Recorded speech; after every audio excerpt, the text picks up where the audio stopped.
Bonjour, je m'appelle Éric Picard, je suis musicien à l'Orchestre de Paris et mon instrument, c'est le violoncelle.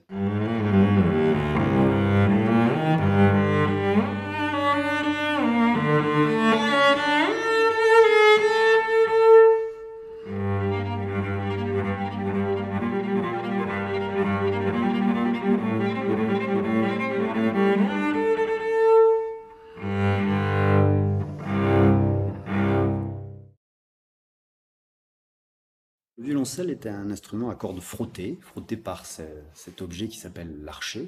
Pour fabriquer cet archet et ce violoncelle, c'est déjà un petit voyage dans pas mal de pays. Alors cet archet, pour commencer, il est taillé dans un bois qui s'appelle le pernambouc, un bois brésilien. Et ce petit objet qui permet d'attacher les crins et de tendre ou de détendre lorsqu'on visse ou on dévisse donc ces crins, est en ébène.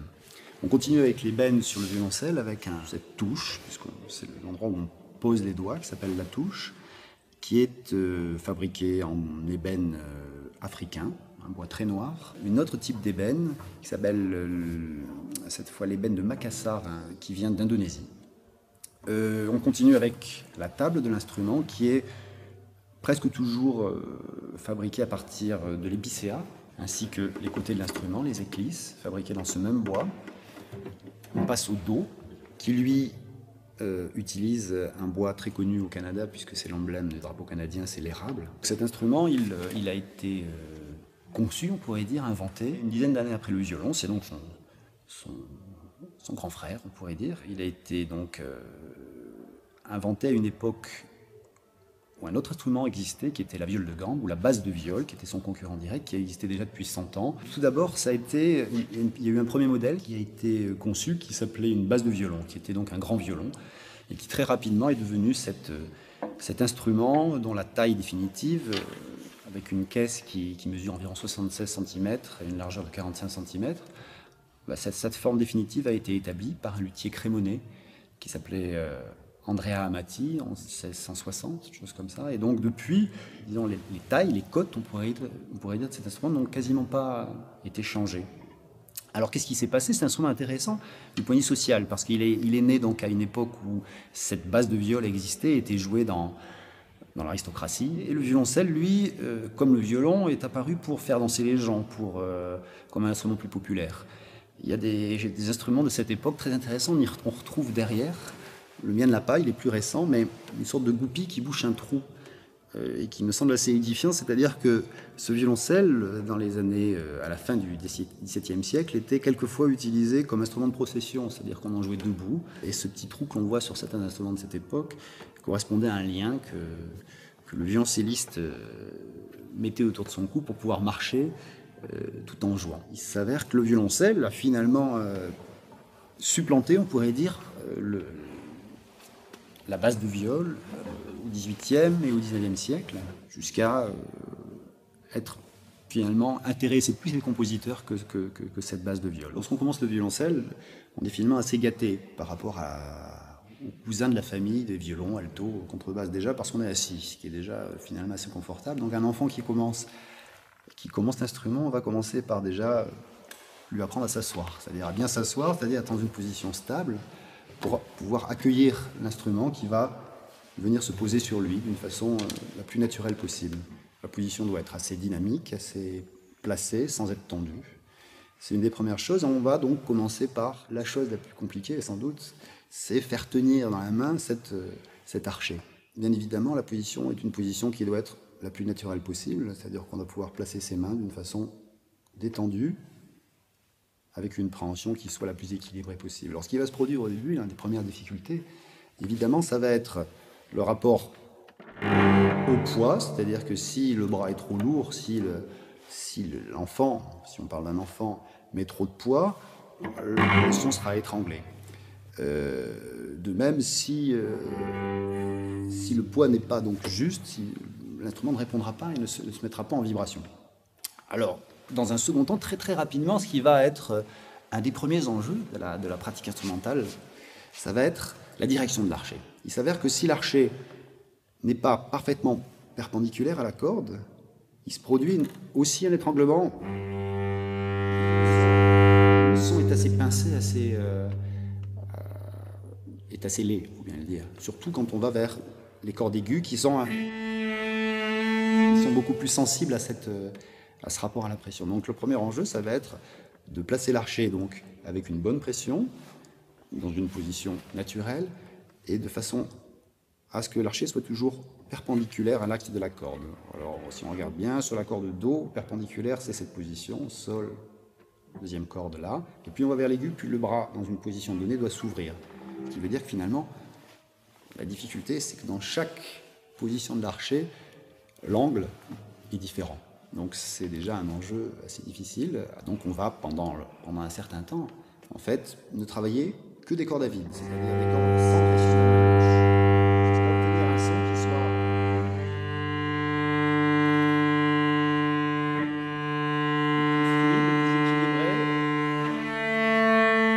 plus possible, de façon à ce que l'instrument résonne. Il va se poser ensuite le deuxième problème, la main gauche, qui va, de par sa position, réduire en fait la longueur de la corde et donc changer les sons. C'est-à-dire qu'à partir du moment où on pose un premier doigt, on réduit la longueur de la corde et donc le son est plus aigu. Et ainsi de suite.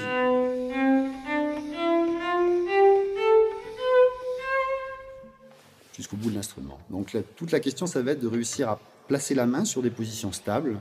On va commencer par qu'on appelle la quatrième position, ici, ou la première position. Et ce qui va se poser comme petit problème, bien souvent, lorsqu'on joue ici, c'est que le débutant va très, très régulièrement laisser tomber sa main vers l'avant. Il faudra régulièrement trouver aussi un équilibre du corps qui permette à la main d'être dans une position qui soit stable et qui ne glisse pas au fil du jeu. Alors le violoncelle est sans doute, parmi tous les instruments confondus, celui qui a une lambitus la plus étendue, puisqu'on arrive à 4 octaves et demi, ce qui est quand même très important. Alors j'en parlais tout à l'heure, on dit souvent que l'instrument est l'instrument le plus proche de la voix humaine, mais de la voix humaine dans tous ses états, c'est-à-dire que aussi bien la voix du baryton qui chante dans le grave, puisque la corde la plus grave qui est le Do fait appel à cette note, jusqu'aux notes les plus aiguës qui se trouvent ici, qui pourrait être tout à fait proche de ce qu'une coloratour, c'est-à-dire les voix les plus aiguës chez les femmes, peuvent atteindre. Donc on a 4 octaves et demi, ce qui est tout à fait exceptionnel pour un instrument à cordes. Donc ce violoncelle en mode de jeu frotté, avec donc ces crins de chevaux qui mettent en vibration la corde, avec l'archet, pour pouvoir être utilisé d'une façon fluide et legato.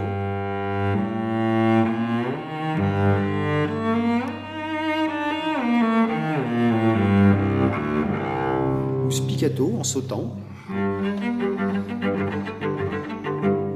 Ou staccato, c'est-à-dire avec un coup d'archet plus serré sur la corde. Et suivant le positionnement qu'aura cet archet sur les cordes, on obtiendra des sons très différents. Un mode de jeu qu'on dit tasto, puisque sur la touche sera un jeu qui sera très doux, presque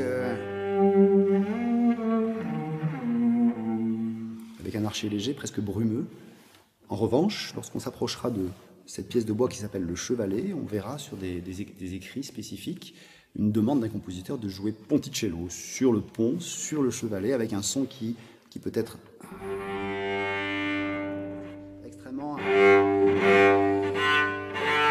grinçant, sarcastique. Le deuxième mode de jeu principal de l'instrument va utiliser les cordes pincées, comme pour la guitare, ce qu'on appelle chez nous les pizzicato.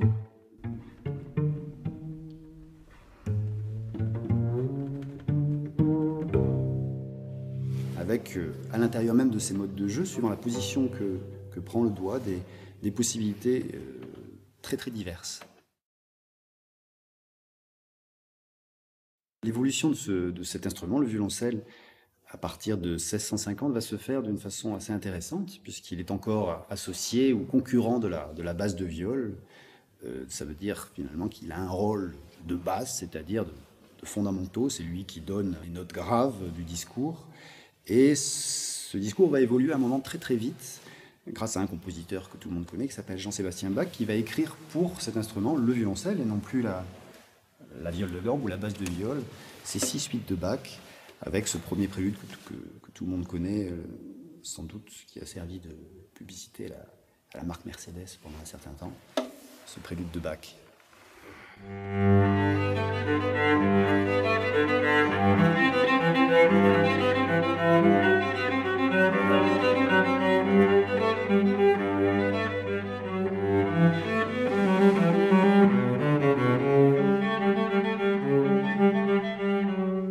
Donc après Bach, dans l'époque dite classique, cette deuxième partie du XVIIIe siècle, les compositeurs, Mozart, Beethoven, vont utiliser l'instrument sous une forme un petit peu alternée, c'est-à-dire, on va retrouver dans cette symphonie que tout le monde connaît,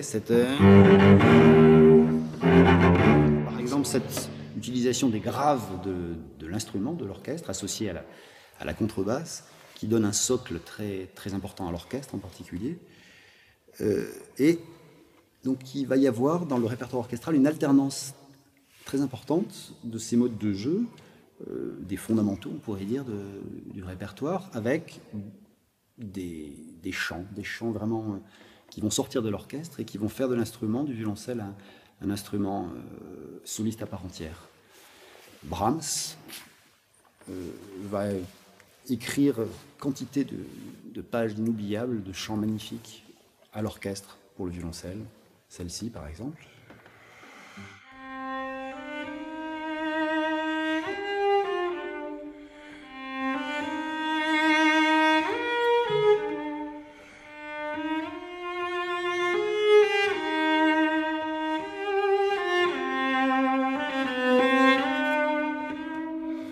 Et d'autres, bien d'autres encore. On peut dire qu'à partir de cette époque, et en particulier des débuts du romantisme, le violoncelle va devenir un instrument qui va commencer à faire jeu égal avec le violon. De très grands compositeurs, presque tous, vont écrire des pièces pour solistes pour cet instrument qui devient presque, on pourrait dire, l'instrument romantique à part entière. Certains compositeurs, à la fin du XIXe siècle, vont utiliser l'instrument dans des modes de jeu très variés. Ce qu'on disait sur les Pits, par exemple, il existe tout un mouvement écrit par Claude Debussy, une sonate pour violoncelle.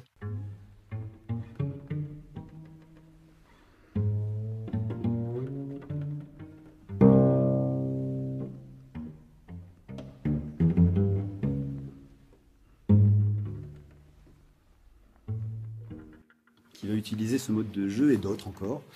On va réaliser que cet instrument a des possibilités immenses, en fait, et tout à fait complètes, qui seront extrêmement exploitées au XXe siècle. Ensuite vont suivre des compositeurs tels que Strauss, qui va écrire Don Quichotte, qui sera incarné par cet instrument si humain, avec cette page exceptionnelle de la fin de Don Quichotte, de solo de violoncelle, qui raconte la mort, et la fin donc de ce personnage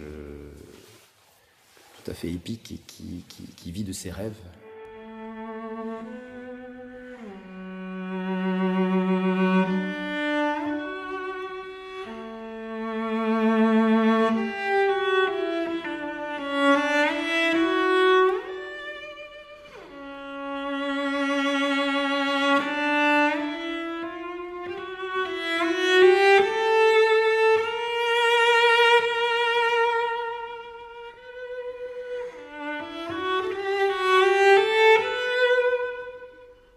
Peut-être une des pages qui finalement utilise le mieux l'instrument, c'est-à-dire dans toutes ces tessitures et dans ce romantisme et cette capacité à chanter qu'a vraiment cet instrument, grâce à sans doute à cette tessiture très large de possibilités de la voix humaine, mais aussi à ce son très chaud, très, très charnel qui le caractérise.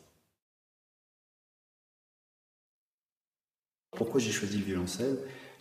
C'était dans ma ville natale, à Bayonne. Il y avait une présentation d'instruments, j'avais 8 ans et donc j'assistais à toutes ces présentations diverses de différents instruments et est arrivé le professeur de violoncelle avec son instrument. Et il a présenté l'instrument avec un enfant déjà, donc peut-être que je me suis déjà incarné dans cet enfant qui jouait magnifiquement d'ailleurs. Et surtout, je crois qu'avec le recul, si je réfléchis à ça, je me dis que j'ai sans doute beaucoup plus peut-être choisi l'homme qui en jouait que que l'instrument. Peut-être qu'il se confondait extrêmement bien, mais je ne me suis pas trompé, c'est-à-dire que je suis tombé sur une personne exceptionnelle, un professeur qui dégageait un calme, une sérénité, qui m'envoûtait totalement pendant les cours. Donc voilà, je dirais peut-être que je n'arrive plus à déterminer précisément qui de l'un ou de l'autre j'ai choisi. Mon solo préféré, c'est pas facile parce qu'ils sont nombreux, mes solos préférés, mais j'en choisirais peut-être deux. L'un écrit par Dmitri Shostakovich, un compositeur russe, soviétique, qui a écrit 15 symphonies, et dans sa 15e symphonie, en 1971, je crois, avec l'utilisation d'un solo qui est finalement assez rare dans le répertoire, c'est-à-dire qu'il va vraiment exploiter très vite et durant tout solo la tessiture entière de l'instrument. Donc le mouvement lent, le deuxième mouvement de la 15e symphonie de Shostakovich.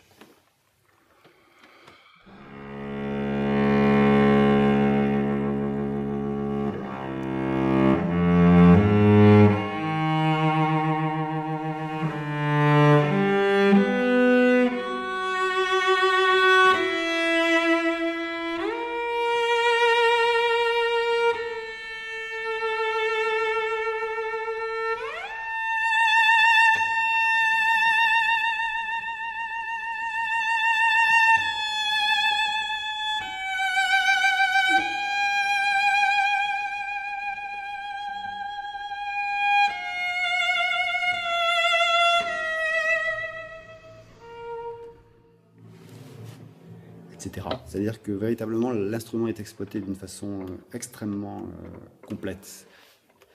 Et puis l'autre, c'est peut-être un petit pied de nez, mais une des plus grandes parties de violoncelle solo écrites à l'orchestre, donc ce Don Quichotte de Strauss, l'épilogue, la mort de Don Quichotte, se termine ainsi.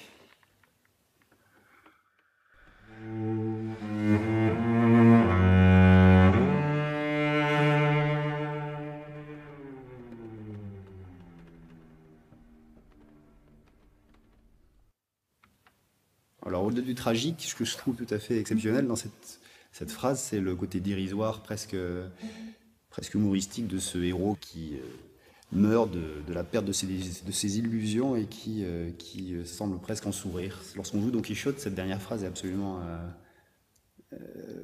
envoûtante. Pour celui qui la joue, en tout cas, ça sert tout à fait certainement. Il y en a deux principales. La première, lorsque je me promène avec mon instrument, on me demande si c'est une guitare. Et la seconde, qui est assez récurrente, c'est est-ce que c'est cher? Voilà, ce à quoi je réponds que ça peut être très variable, ça peut valoir 200 € et jusqu'à des sommes, jusqu'à plusieurs millions d'euros.